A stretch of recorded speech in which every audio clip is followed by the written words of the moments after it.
Et salut! Regardez sur quoi on est. C'est marqué juste ici. Speed Trip 1200 RS 2025.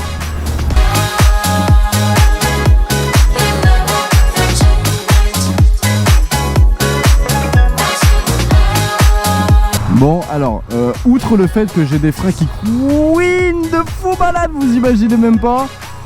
Je suis vraiment content d'essayer cette moto parce que je vais vraiment là pouvoir vous faire une sorte de comparatif entre la 2000, les versions précédentes, donc 2020, 21, 22, 23, 24 et là avec cette nouvelle 2025.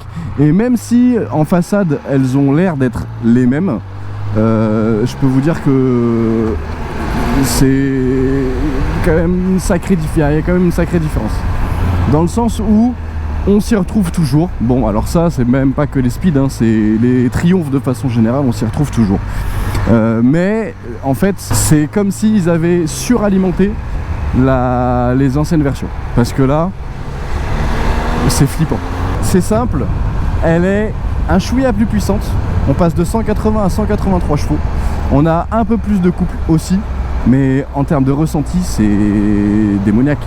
Là, les gars, franchement, je sais pas ce qui se passe, mais c'est juste monstrueux. C'est vraiment monstrueux. Ah, waouh! Bonjour, mesdames, messieurs. Il y a la police. Salut. Ah oui, ça a tapé, c'est pour ça qu'il y a la police. Oh oui, ça a bien tapé. Alors ouais, concrètement, qu'est-ce qui a changé vraiment de notable sur cette moto par rapport à l'ancienne? On a quelques petits éléments. Déjà pour commencer, on va avoir des rétroviseurs qui vont être différents. On a le capot de selle aussi qui va être un petit peu différent, je vous montrerai ça après. Mais vraiment en fait dans les grosses innovations, il y a déjà les suspensions. On est sur des suspensions all-ins avant, arrière, pilotées. Ça déjà c'est un sacré gap. Ensuite on a effectivement un gain de puissance. Et ouais, même si c'est juste 3 chevaux en termes de ressenti, personnellement en tout cas je vois vraiment une différence. Oh, le shifter up and down, toujours aussi smooth, toujours aussi... Franchement, ça y est un délice. On a aussi en grosse innovation, alors je ne l'ai pas encore essayé, le fameux lift. Alors c'est pas le même lift que sur les voitures, hein, c'est pas quelque chose qui va permettre à la voiture de prendre un petit peu de hauteur pour passer par exemple des dodanes, etc. Là c'est un lift qui te permet de contrôler ton wheeling. Alors oui, il y en a qui vont dire mais il y a une sorte de TC concrètement, mais il y a déjà un traction control.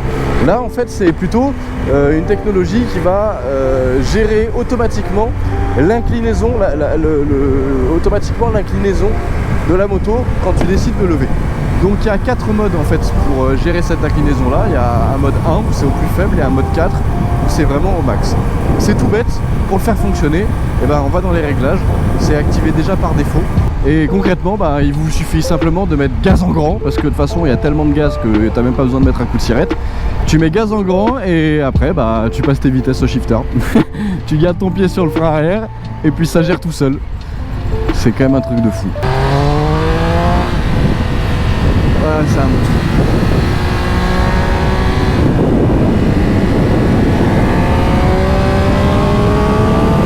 Putain de merde.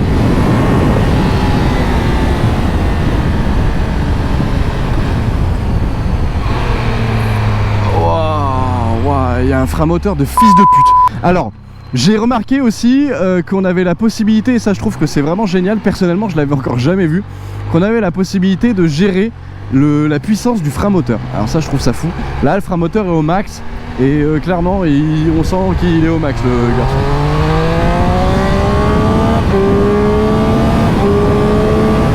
Putain mais elle demande qu'à lever. Elle a qu'une envie, c'est la vente déleste.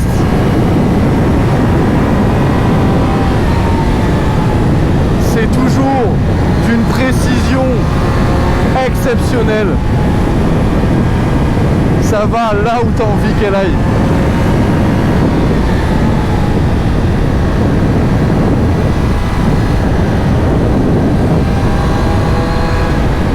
Oh là là. C'est fabuleux. Il m'a fait un V, je crois que je lui ai juste levé 2 doigts. C'est déjà pas mal. Comme le daron il dit, tempête de ciel bleu aujourd'hui. C'est vraiment la meilleure journée pour faire un essai. C'est beau ça. Alors, comme d'hab, ce qui manque, c'est une sonorité. Là on est en peau d'origine et franchement voilà, je vais pas vous mentir, il n'y a rien, il n'y a vraiment rien. Donc surtout que sur les nouveaux pots on peut pas déchicaner. Donc ouais, la sonorité c'est vraiment le point qui manque. Après je sais qu'en option il est proposé, et ça c'est nouveau chez Triumph, la ligne Akrapovic. Donc j'ai pas le prix en tête, mais je pense que ça peut être vraiment pas mal. Après on restera quand même sur une ligne homologuée, entre guillemets d'origine, proposée en option. Donc faut pas s'attendre non plus à quelque chose de fou. Les suspensions, voilà, les pilotées les gars, alors là elles sont réglées sur mon poids. En plus on a fait le pré-réglage avant. Et c'est du bonheur parce que je suis à l'aise, je sens rien du tout quoi. En fait c'est fou parce que j'ai l'impression d'être sur un trail quand je roule pépouze comme ça, et dès que j'accélère j'ai l'impression qu'elle se raffermisse et qu'elle se mette en mode sport pour tout dégommer. Alors là il faut savoir que je suis en mode sport et j'ai le lift au niveau 2, donc un entre-deux.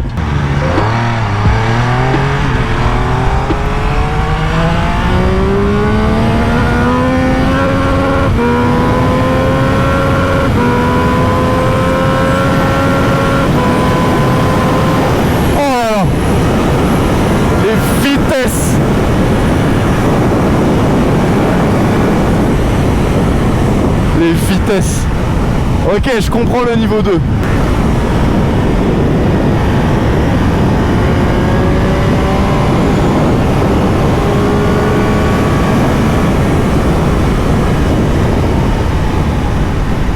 Bon alors, du coup, qu'est-ce qu'on peut en dire? C'est un monstre. J'ai pas du tout regardé la vitesse. J'ai fait tout droit. Je me suis pas embêté. Donc dans l'idée, effectivement, si vous voulez une moto pour vous satelliser, là c'est vraiment la moto pour vous satelliser.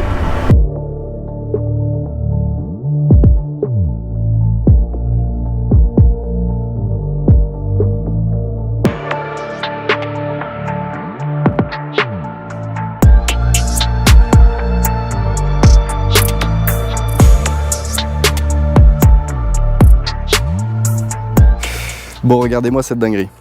Voilà, la nouvelle Speed RS 1200 2025.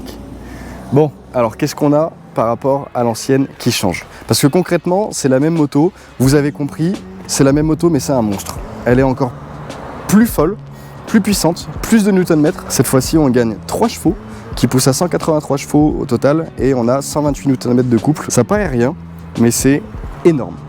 En termes de ressenti en tout cas. Et donc concrètement, on retrouve toujours le magnifique monobras. Un truc que je trouve exceptionnel aussi, c'est que c'est livré d'origine en Diablo Super Corsa. Et ça, c'est un truc de fou. La livrée d'origine en Super Corsa, les gars, ça fait péter un câble. Moi je suis pas trop fan de cette ligne, je vous ai dit, on l'entend pas trop. Par contre, il y a en option une ligne Akrapovic. Donc là, Akrapovic, vous dites comme vous voulez. Par contre, là, effectivement, je pense qu'il y a une petite différence en termes de sonorité, surtout en termes de gueule, parce qu'elle est noire, elle est magnifique, elle se fond super bien avec la moto. Mais je pense pas qu'on y gagne énormément non plus en termes de sonorité. On retrouve aussi les suspensions donc arrière pilotées, Öhlins, et on a évidemment les suspensions avant piloté Öhlins également. Ça, c'est un truc de fou. En freinage, on est sur des freins Stylema, réglables toujours en écartement et en dureté. Les Stylema, et on a un frein arrière, on est sur du Brembo. Tout ce qu'il y a, entre guillemets, de plus classique pour arrêter un monstre comme ça. Dans ce qui a changé, sinon, on va aussi avoir les jantes qui vont être légèrement différentes. Elles sont un peu plus stylisées sur ce modèle-ci. On a aussi un capot de selle évidemment qui vient en livrée d'origine avec éventuellement la selle au cas où passager. Là je l'ai pas, mais le capot de selle a un petit peu changé également. On a des rétroviseurs également qui sont différents. Là on n'est pas sur les rétros sport, et alors moi ça c'est un truc que j'aime moins, ces rétros là sont en fait nettement plus épais que les rétros qu'il y a sur les street ou sur les anciennes speed. C'est assez incompréhensible parce que du coup ils sont juste moins jolis, ils ont la même forme, ils sont juste plus épais ici. Là-dessus je suis pas vraiment très fan. Pour le reste, dans les points qui sont pas forcément géniaux mais dont il faut qu'on parle, avant on avait en livrée d'origine un garde-boue carbone, cette fois-ci on est juste sur un garde-boue classique peint. La moto pèse 199 kg tout plein fait. On a un réservoir de 15,5 litres. Alors je peux pas vous donner une autonomie parce que ça dépend tout simplement de comment vous roulez. 830 mm en hauteur de selle. Et puis voilà, je crois qu'on a globalement fait le tour. Ah oui, si, il manque quelque chose de très important que je vous ai pas encore montré, qui est caché juste ici. On a enfin, d'origine, un amortisseur de direction. Et ça, les gars, j'ai envie de vous dire heureusement. Sur l'ancienne, qui était sensiblement pareil mais légèrement moins démoniaque, je m'en suis passé. J'ai pas ressenti le besoin d'avoir un amortisseur de direction.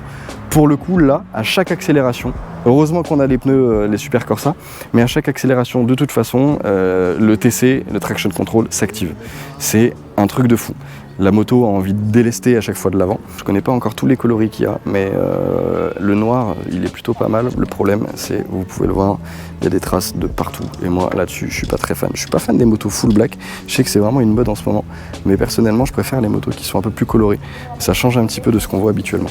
Pour démarrer la moto, ça change pas. On a toujours la clé sans contact ici. Et après, c'est tout bête. Il nous suffit d'être proche de la moto. On active. Et on a le Speed 1200 RS, bienvenue Rider, exceptionnel. On a toujours ce même compteur, bien évidemment. Et pour le reste, après, eh ben, vous allez avoir la totale. Les aides à la conduite, la gestion des aides à la conduite, gestion des suspensions, les infos sur les liquides de refroidissement, les alertes, les entretiens, les réglages généraux. Et puis, tout ce qui va être après réglage du compteur en lui-même, affichage, langue, thème, unité, d'ATR, etc. Les trajets, et tout ce qui peut se connecter en Bluetooth, donc la navigation, musique, téléphone, SMS, GoPro, interphone, bref, il y a la totale. Vous pouvez absolument tout faire avec cette moto. C'est une vraie voiture, littéralement. On a toujours, évidemment, le shifter génial, l'incroyable shifter up and down, qui est encore plus smooth que sur l'ancienne, qui est encore plus doux. C'est que du bonheur. Non, vraiment, moi, je vous dis, là, pour le coup, ils ont mis, on va couper ça, ils ont mis le paquet sur cette moto, et là, j'avoue, je suis fan. Bon, que dire du coup au sujet de cette Speed? Comme vous avez pu le voir, il y a quand même bon nombre d'évolutions tout en gardant la même face, le même visuel, le même design de moto. On est vraiment sur une évolution de la moto, de la Speed 1200, et c'est exactement moi ce à quoi je m'attendais. Je m'attendais pas à une nouvelle Speed, au contraire, la 1200 est géniale et je trouve que ce qu'ils ont fait en l'améliorant, c'était pile ce qu'il lui fallait. Maintenant, qui dit évolution dit de nombreux éléments supplémentaires. Et ces nombreux éléments supplémentaires font grimper le prix de la moto. Donc là, on gagne 1500 € de plus par rapport à l'ancienne Speed. Mais certains diront ouais mais c'est abusé parce que c'est trop cher, parce que il n'y a plus de garde-boue carbone, etc. Alors, je suis d'accord, c'est pas donné. Mais remis par rapport à la concurrence, Triumph propose 2 séries, des options qui sont chez plein d'autres constructeurs.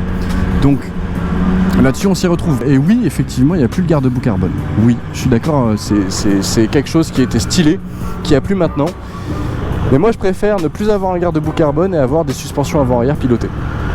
Voilà, quitte à choisir, franchement pour le coup, c'est quand même vraiment plus intéressant.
Allez, je vous le dis, j'en veux une.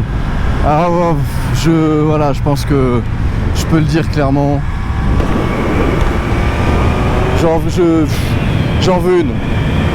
Alors souvent on m'a dit, j'ai souvent entendu dire, et moi aussi je l'ai dit, que le problème des Speed, c'est qu'il n'y avait pas assez de maniabilité par rapport à une street, que les streets étaient plus légères, que si, que ça, et qu'en fait, bon, la street était quand même plus précise, tout ça. Les gars, là, il n'y a rien à dire. Il n'y a rien à dire. J'ai une Street 765 RS. Et là, je peux le dire. En tout cas, sur la 2025, je suis à l'aise comme pas possible. Et honnêtement, il y a cette légèreté, cette facilité, en fait, là, qui manquait peut-être aux anciennes Speed. Et là, honnêtement, c'est juste... là, c'est exceptionnel. Ce qu'on en pense de cette Speed 1200 RS 2025?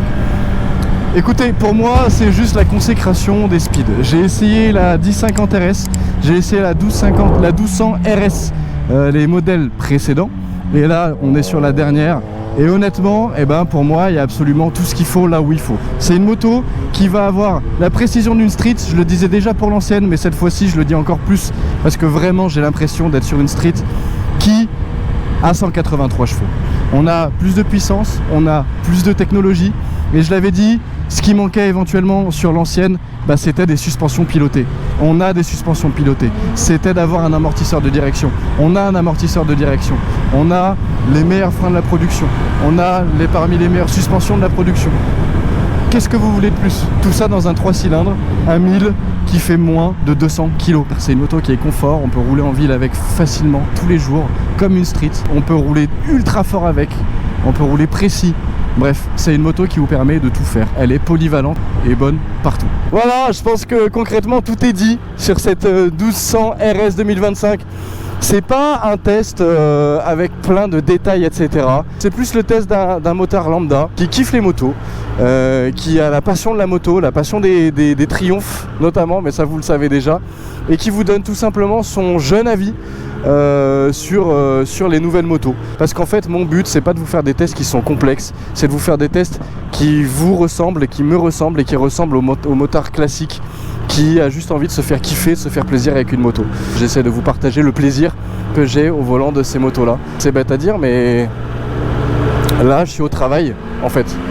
Je m'en rends pas, c'est compliqué pour moi de m'en rendre compte, mais je suis au bureau, je suis en train de travailler, et c'est grâce à vous. Alors merci beaucoup de me suivre et de me donner la force, écoutez, d'avoir ce métier et de vous faire partager un petit peu mes essais débiles de moto, et avec d'ailleurs mes copains. Et merci infiniment également à la concession Triomphe Lyon Nord et concession Triomphe Lyon Sud qui a ouvert au nouveau pôle moto Motown à Lyon pour le prêt de toutes ces motos, pour leur confiance, pour leur sympathie, pour leur gentillesse et leur professionnalisme. Et je ne les suce pas là, je vous jure que vraiment c'est honnête et c'est sincère. Ils sont juste exceptionnels. Alors merci à eux pour tout ce qu'ils me permettent de faire, parce que sans eux je ne pourrais pas vous proposer ce contenu là. Donc voilà, merci à vous. Sur ce, la team, achetez cette moto. C'était les Briders. Ride safe. Ciao.